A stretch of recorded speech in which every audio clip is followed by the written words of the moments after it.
Hi there, and thank you for joining me for this build of the A, B and K Nakajima A2N3 in 1/48 scale. This subject is a bit of a rarity really, not very well known in the West, but in fact the prototype of the aircraft, powered by a 579 horsepower Nakajima Kotobuki engine, was completed in May 1931. The type was accepted by the Imperial Japanese Navy and entered service in April 1932. The fighters flew from the Hosho, Kaga and Ryuho. Saw limited action in the first air battles of the Sino-Japanese War in 1937, but they were soon completely replaced by the much more technically advanced and better known Mitsubishi A5M Claude. A, B and K are a new label, but the three guys at its core have been producing resin patterns and parts for some years. The company has now entered the injection moulded market, offering kits that are unlikely to appear in the mainstream. It originated in Ukraine, but presently operates solely in the city of Most in the Czech Republic. This kit is well presented. It consists of 63 parts moulded in dark grey plastic. Standard of moulding is good, with no flash or awkwardly placed ejection marks in evidence.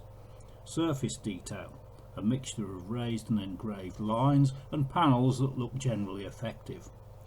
Closer inspection reveals pleasingly thin flying surfaces, particularly the lower wing and tail, but the cockpit details are Spartan and a bit on the clunky side. The engine's not very convincing either, with push rods that appear to be kinked and overall detail that's not very sharp.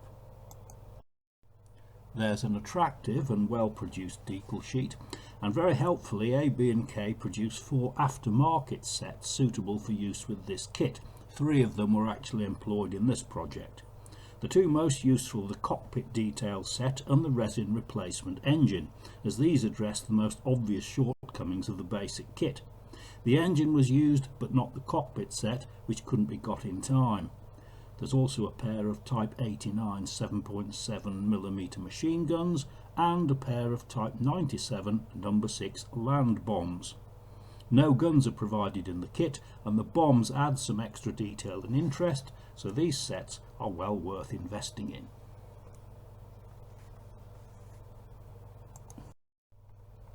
Construction begins with the cockpit. Not having the detail set, some DIY was necessary here. The seat was thinned down and a seat belt scratch built. Rudder pedals need fabricating and detailing, and extra details added to the side panels. No representation of the machine guns are included, so the breeches need either scratch building or the aforementioned resin set used instead. Either way, the inaccurately shaped instrument panel needs to be reshaped to accommodate them, and a more accurate representation of the instrument face is produced. The dry fit showed the cockpit floor is too wide to allow the fuselage halves to fit together properly, and it needs reducing by about 3mm. The detail set addresses most of these shortcomings, but doesn't do anything about adding some basic detail to the fuselage sidewalls, which can be done easily enough, but makes a difference to the appearance of the finished area. So here we are with the cockpit interior in place. Not all that difficult a job really. With regard to colour, that Ayataki that I've put on the fuselage sidewall may just have been a pale grey. To be honest, I'm not really sure because the references are pretty sketchy. Once the cockpit was completed, the fuselage, lower wing and tail surfaces were assembled. These all went together very well. The fuselage join needed a bit of sanding, but no filler at all. The lower wing was also an excellent fit, and the commendably thin tail surfaces needed the merest touch of filler on the underside of the tailplane fuselage join. It's necessary to open up the gun ports on top of the fuselage to accept the resin gun barrels incidentally, although the barrels themselves were not fitted until much later. Then we came to the engine.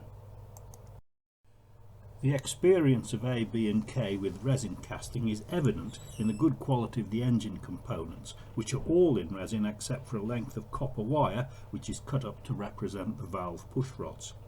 However, Assembling the engine and then fitting it to the model is made far more difficult than it should be due to a complete lack of any kind of instructions. The crankcase cover, numbered 5 on the parts sheet which comes with the set, is a very delicate moulding which appears at first to be almost impossible to remove from its resin plug without damage. In fact, a former is included in the set, but not on the parts sheet, which fits inside the cover and allows it to be cut safely away from its plug, as well as acting as a template to ensure that each of its 8 fixing brackets are the same length. A really good idea, but the modelers left to figure it out for themselves, as no mention of this is made in the kit literature. If the engine is completed as per the assembly diagram, it looks really good, but won't remotely fit onto the kit fuselage. The method I used to get round the problem was as follows. The cylinders were fitted to the crankcase, the cowling ring was then attached, and the individual push rods cut and fitted. No other parts were added to the engine at this stage. The firewall on the fuselage has a hole for fitting the engine supplied in the kit. This was considerably enlarged to about 10mm, to the point where the rear of the resin crankcase would slip through it, allowing the cylinders to rest squarely on the firewall. Once this had been done, the resin exhaust pipes and front cover for the crankcase were added. 9 short sections of inlet pipe, 1 for each cylinder, are included in both the standard kit and in the resin replacement. These are almost invisible on the finished model, are a real pain to fit, so I recommend that you leave them off. At this stage the resin bombs were completed. These are quite complex, each consisting of 5 resin parts and 4 photo etched. They assembled easily enough, although getting the fuse cap to fit in the nose of the bomb was tricky. The shackles are very fragile, but a couple of spares are thoughtfully provided on the resin plug to give some insurance against loss or breakage. The indentations on the lower wing for the fitting of the bomb racks are a helpful aid to location, but they need to be drilled out a bit to ensure a more positive fit. Once the bombs were completed and painted, they and the racks were left off until the final stage of completion. Returning now to the main model, the struts were added to the lower wing and fuselage, and the upper wing halves assembled. The struts are nicer to scale, but their attachment points are not strong, so care is needed to ensure they're glued as securely as possible. They're mostly butt jointed, which isn't ideal, and a more positive location system would have been helpful. It's very important to ensure the angles of the struts are correct. Constant dry fitting of the upper wing was necessary to achieve this. When assembling the upper wing, it's necessary to drill suitable holes for the rigging. There's clear guidance in the instructions about where these holes need to go. The upper wing is a 2-part assembly and is nicely done, but some thinning down of the trailing edges is necessary. Now it's time to start some painting and decaling. The good fit of the kit components meant that very little tidying up was required before the application of the Vallejo aluminium top coat.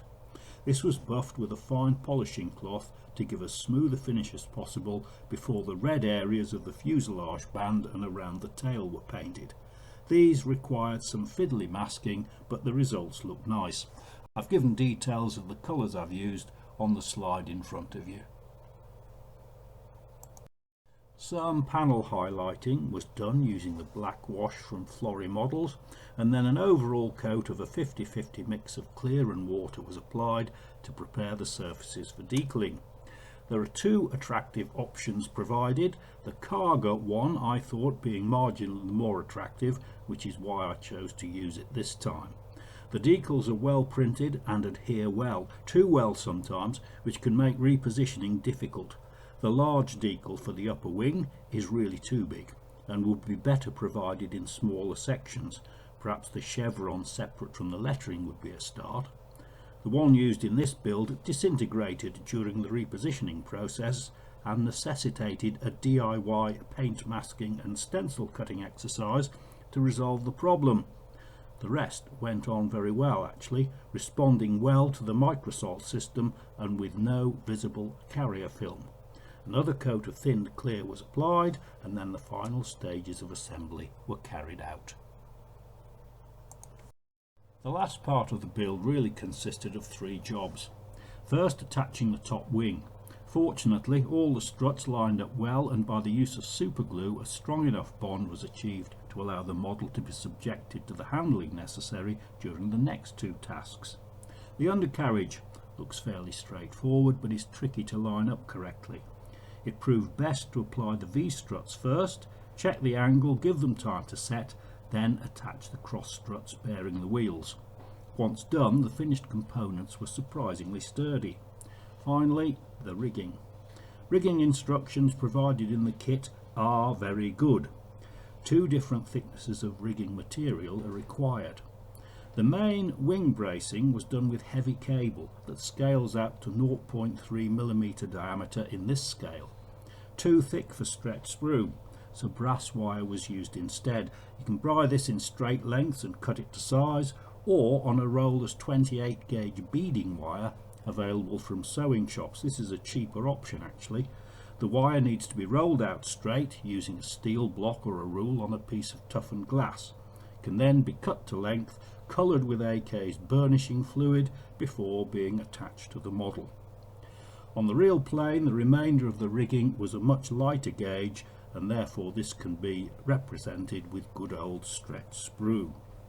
The final assembly job was to add the tiny formation lights to the tail and wingtips, and then a final light coat of thinned clear to even up the overall finish. So I think recognition is due to AB&K for producing a worthy kit of an attractive subject that's unlikely to be covered by anyone else. Whilst this was a challenging build in some respects, this was often due to the nature of the subject rather than any shortcomings in the kit. Some better instructions with that engine set would have saved a lot of head scratching time though. The completed model is a bit of an eye-catcher though, isn't it? Both on account of its relative obscurity and its attractive finish, which rewards the effort that went into the build. It'll be most interesting to see what subjects this company has got lined up for the future. So, thanks again for watching. Hope to see you again soon. Goodbye for now.